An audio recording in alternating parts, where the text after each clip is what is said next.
Dans un premier temps, en matinée, Manaouda Malachi a ouvert le débat avec les acteurs conventionnels de la chaîne de riposte contre la Covid-19 au Cameroun.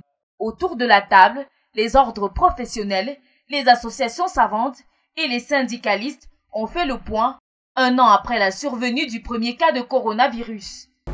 Il y a certains, certainement, qui sont égarés quelque peu en prenant de la liberté de dire un certain nombre de choses qui ne cadrent pas ni avec la science, ni avec la politique du gouvernement, ni avec même le respect de nos compatriotes. Mais je sais que vous avez toujours d'ailleurs été ces éléments sur lesquels nous avons toujours compté, ces contributions qui nous ont fait avancer.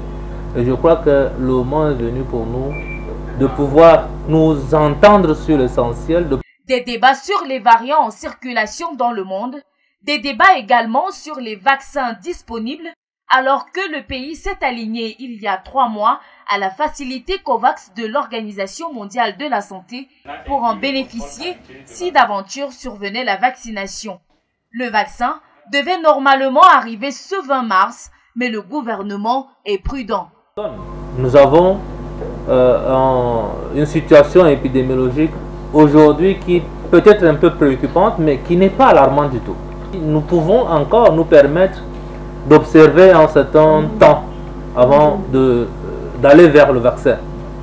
La deuxième concertation, cette fois en après-midi, a concerné les acteurs et promoteurs de la médecine traditionnelle et les responsables des structures privées. Une première collaboration qu'ils attendaient impatiemment.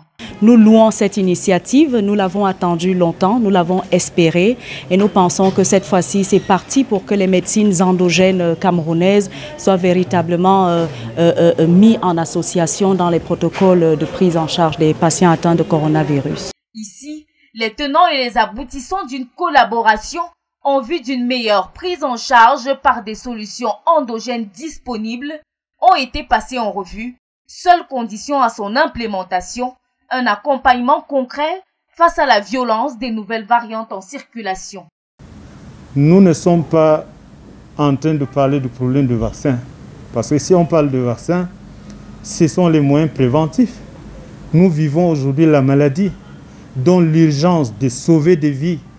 On est obligé d'agir immédiatement. Les produits qui ont fait leurs preuves de manière officieuse, nous avons des preuves et des preuves scientifiques, des produits non toxiques qui ont pour la plupart des rapports de non-toxicité du ministère de la Recherche scientifique et de l'Innovation, donc qui ne peuvent faire de mal ni pour la vitalité ni pour les émonctoires. Donc ces produits, nous savons que c'est grâce à eux que le Cameroun a été stabilisé lors de la première attaque. Selon les données du ministère de la Santé, le Cameroun compte à ce jour 48 839 cas de Covid-19, un chiffre qu'il faut réduire à sa plus simple expression, d'où l'implication de tous ces acteurs. Au moment où nous quittions les lieux, les résolutions de ces travaux restaient attendues.